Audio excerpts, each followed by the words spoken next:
July నుంచి August వరకు బంగ్లాదేశ్ అట్టుడికింది. విద్యార్థుల ఆందోళనలు హింసాత్మకంగా మారాయి. ఆర్మీనికి రంగంలోకి దించిన విద్యార్థులు మాత్రం వెనక్కి తగ్గలేదు. ఈ ఆందోళనల్లో 100 మంది విద్యార్థులు ప్రాణాలు కోల్పోయారు. దీంతో ప్రధాని షేక్ హసీనా దేశం విడిచి వెళ్లాల్సి వచ్చింది. అయితే ఇప్పుడు బంగ్లాదేశ్ ప్రశాంతంగా ఉందా అంటే లేదనే తాజా పరిణామాలు చెబుతున్నాయి. ఆ దేశంలో మళ్లీ విద్యార్థుల ఆందోళనలు వెల్లువెత్తుతున్నాయి. ఈ నెల 24న మొదలైన ఈ ఆందోళనలు దేశవ్యాప్తంగా విస్తరిస్తున్నాయి. దీంతో ఈసారి కూడా బంగ్లాదేశ్ ఆర్మీని రంగంలోకి దించాల్సి వచ్చింది. గతంలో ఉద్యోగాల కోటా కోసం విద్యార్థులు ఉద్యమించారు. అయితే ఇప్పుడు బంగ్లాదేశ్లో ఏం జరిగింది? మళ్లీ ఎందుకు విద్యార్థులు ఉద్యమించారు? ఎవరి ఎంట్రీతో విద్యార్థుల ఆందోళనలు హింసాత్మకంగా మారాయి? Watch the story. మళ్లీ బంగ్లాదేశ్ లో విద్యార్థుల ఆందోళన ఎందుకు? తాజా ఉద్రిక్తల్లో బిఎన్పి హస్తం ఉందా? బంగ్లాదేశ్ నిత్యం రావణ కాష్టంలా రగలబోతోందా? కోటా ఉద్యమాలు బంగ్లాదేశ్ ను వణికించాయి. దేశవ్యాప్తంగా విద్యార్థులు చేపట్టిన ఆందోళనలు హింసాత్మకంగా మారాయి. ఈ ఆందోళనల్లో వందల మంది విద్యార్థులు ప్రాణాలు కోల్పోయారు. ప్రధాని షేక్ హసీనా దేశం విడిచి వెళ్లిపోవడంతో విద్యార్థులు శాంతించారు. ఇప్పుడు మహమ్మద్ యూనిస్ ఆధ్వర్యంలో బంగ్లాదేశ్ లో తాత్కాలిక ప్రభుత్వం ఏర్పాటైంది. ఇక బంగ్లాదేశ్ ప్రశాంతంగా ఉంటుందని అందరూ భావించారు. కానీ తాజాగా మళ్లీ విద్యార్థుల ఆందోళనలు ఆ దేశంలో ఉద్రిక్తలను సృష్టించాయి.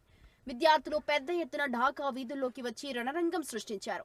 అయితే ఈసారి విద్యార్థుల నిరసనలు కోటా కోసం ఏమాత్రం కాదు. కానీ ఆందోళనలు మాత్రం గతంలో మాదిరిగానే వెల్లువెత్తాయి.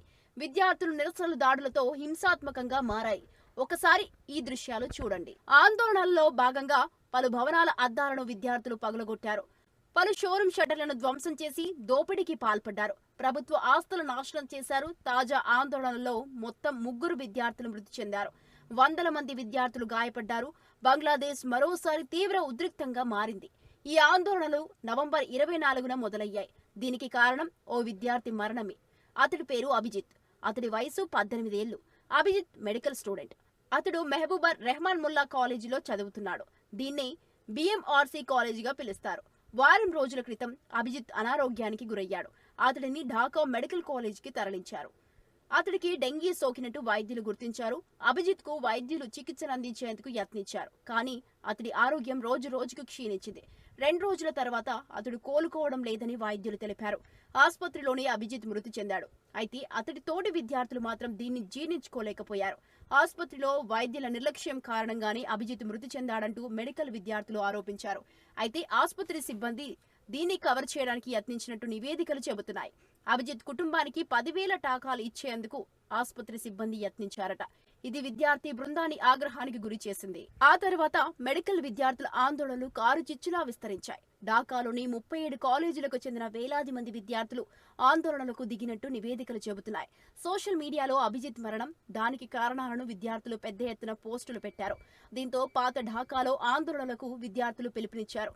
అక్కడి నుంచి ఆందోళనలు తీవ్రమయ్యాయి. ఈ ఆందోళనలు విద్యార్థుల మధ్య ఘర్షణకు దారితీశాయి. విద్యార్థుల నిరసనలోకి ఛత్రదళ్ ఎంట్రీ ఇచ్చింది. ఈ విభాగమే విద్యార్థులపై దాడికి చేసింది. ఛత్రదళ్ అనేది బిఎన్పి విద్యార్థి విభాగం. బిఎన్పి అంటే బంగ్లాదేశ్ నేషనలిస్ట్ పార్టీ. ఈ పార్టీ మాజీ ప్రధాని ఖలీదా జియాకు చెందినది.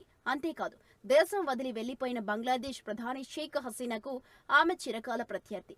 ఈ విద్యార్థుల ఘర్షణలో ఛత్రదళ్ ఉన్నట్టు కొందరు ఆరోపిస్తున్నారు.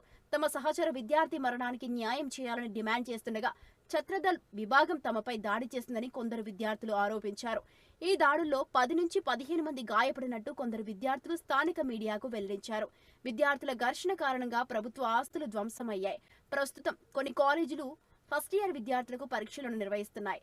తాజా విద్యార్థుల ఘర్షణ కారణంగా పరీక్షలు వాయిదా పడ్డాయి. కొన్ని కాలేజీల్లో మౌలిక సదుపాయాలు కూడా ధ్వంసమయ్యాయి. ఏం జరుగుతుందో తెలుసుకునే లోపు తమ కాలేజీపై విద్యార్థులు దాడి చేసినట్టు షాహిద్ సుహ్రావర్ది కాలేజీ ప్రిన్సిపల్ వెల్లడించాడు. కాలేజీలో ప్రతి గదిని ధ్వంసం చేసినట్టు ఆవేదన వ్యక్తం చేశాడు. అధ్యాపకుల వాహనాలను కూడా ధ్వంసం చేసినట్టు తెలిపాడు.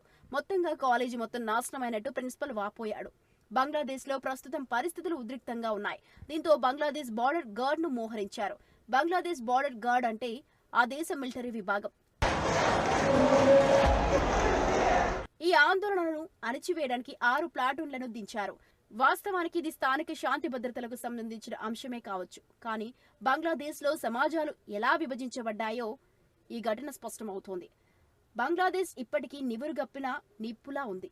ఆ దేశంలో చిన్న ఘటన జరిగినా పెద్ద ఎత్తున ఆందోళనలు రేకెత్తుతున్నాయి. ఇక్కడ మరో స్టోరీ కూడా ఉంది. తాజాగా ఢాకా కమిషనర్ పోలీస్ విభాగానికి హెచ్చరించారు.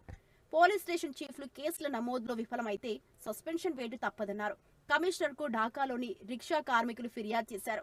లోకల్ గ్యాంగ్లకు డబ్బు ఇవ్వాలని పోలీసులు తమను వేధిస్తున్నారని రిక్షా కార్మికులు కమిషనర్ కు మొరపెట్టుకున్నారు. ఈ పరిణామాలన్నీ పరిశీలిస్తే బంగ్లాదేశ్ లో శాంతి భద్రతలు అధ్వానంగా మారినట్టు స్పష్టంగా తెలుస్తోంది. గతంలో ఇలాంటి పరిస్థితులు బంగ్లాదేశ్ లో లేవు.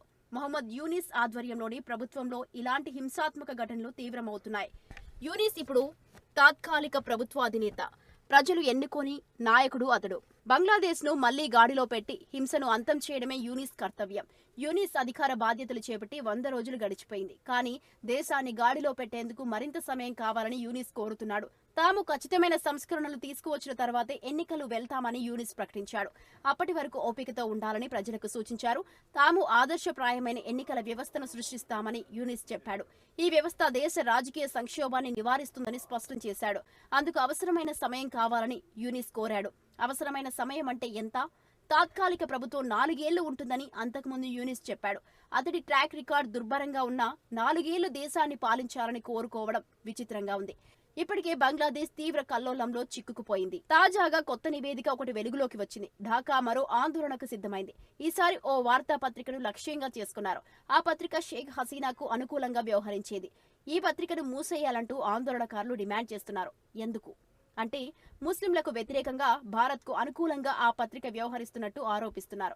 ఇవన్నీ ఒకదానితో ఒకటి సంబంధం లేని ఘటనలుగా అనిపించవచ్చు. కానీ వాటి సందేశం మాత్రం ఒకటి. అల్లకల్లోలంగా మారిన బంగ్లాదేశ్ కు అత్యవసరంగా స్థిరమైన ప్రభుత్వం అవసరం. లేదంటే ప్రతి చిన్న ఘటన జాతి, దేశ సంక్షోభానికి కారణమయ్యే ప్రమాదం ఉంది. ఇమ్రాన్ విడుదల చేయాలి.